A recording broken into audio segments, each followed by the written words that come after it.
Hi friends! My name is Lune and I am a flutist, music teacher, and performer located in the city of Toronto, Canada, and welcome back to my channel. So I hope you guys have been having again another great week.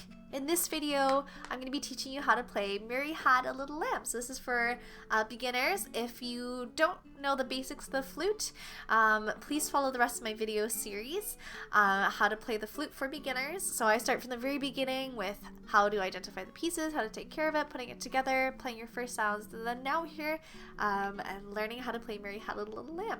So thank you so much all for watching. Again, if you have any questions or anything, feel free to drop them in the comment section down below.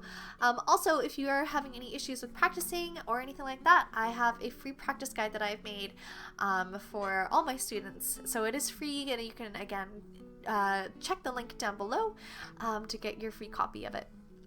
Okay, so thank you so much, and I'm just going to get right into the video now. Alright, so again, we're looking through my favorite book here, the Trevor Wise Beginners, part 1. So the duet we just finished, which is really great, and that's on page 9, and now we're just going to go to the section below that, which is Merrily We Roll Along, aka Merrily Had a Little Lamb. So this one's pretty straightforward again. What I want you to do before you play this is to get warmed up with your instrument. So warming up just means getting new acquaintance with it. So every time you put it down, you sleep, it's kind of like resetting your system. So essentially what I want you to do is just, again, get reacquainted with it by playing some long tones. So we're going to recap the last notes that the past notes that we've learned. So we're going to go over B, A, and G. And when you warm up, I don't want you to think about anything in particular. Just kind of let the air flow through the instrument. Feel how it is underneath your fingers. Feel how your air is going into it to making that sound. It should be very relaxing.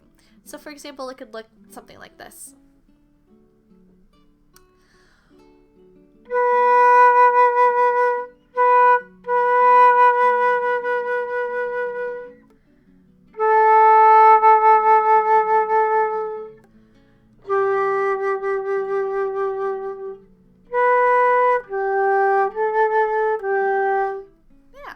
So now I would say I'm warmed up, and the more you learn, the more things that you can go through. But yeah, just kind of get reacquainted with the flute, and let's get into Merrily Had a Little Lamb. Okay, so let's take a look here. We're gonna put it up here. So again, first thing we look at is, you guessed it, time signatures. The time signature again is 4/4, so that means 4 quarter notes per bar. So let's take a look here.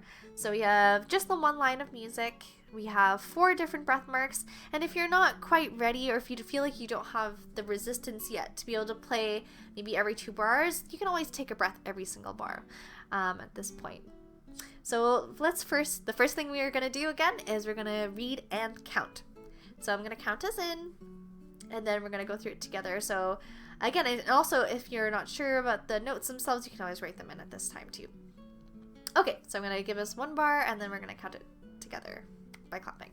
So 1, 2, 3, 4. 1, 2, 3, 4. 1, 2, 3, 4. 1, 2, 3, 4. 1, 2, 3, 4. 1, 2, 3, 4. 1, 2, 3, 4.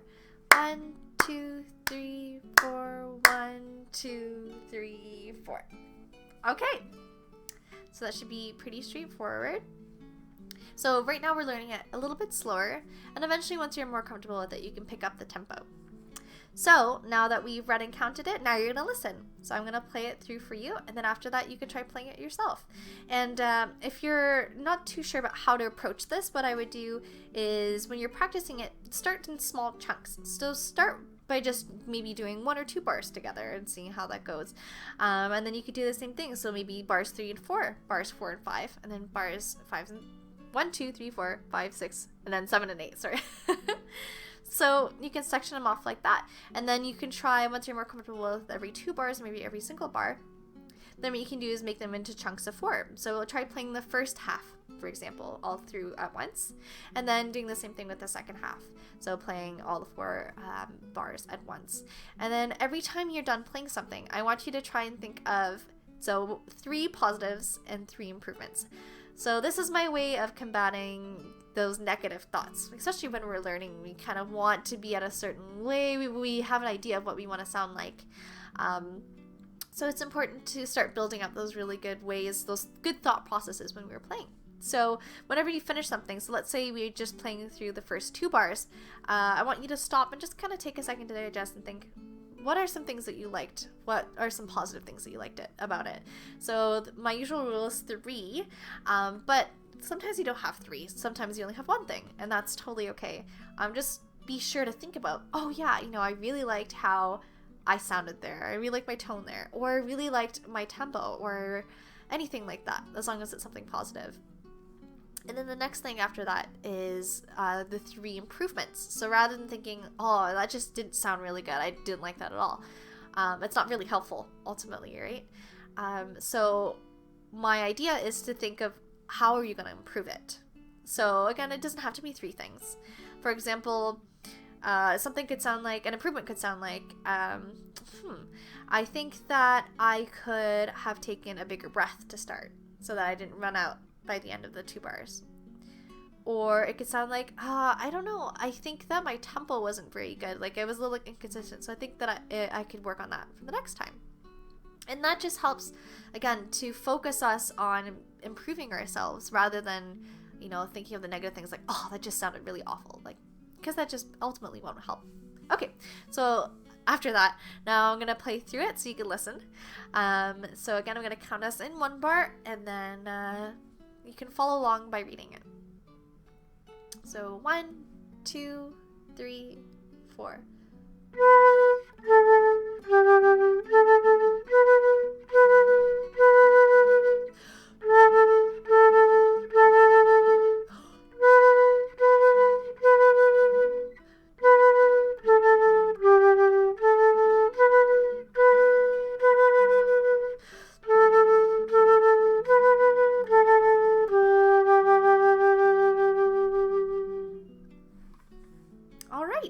So now that you've had a listen, why don't you try and play along? So again, this might not be something you're able to get right away, and that's okay. So take those tips that I used with the 3 positives and 3 improvements, and then see how that works.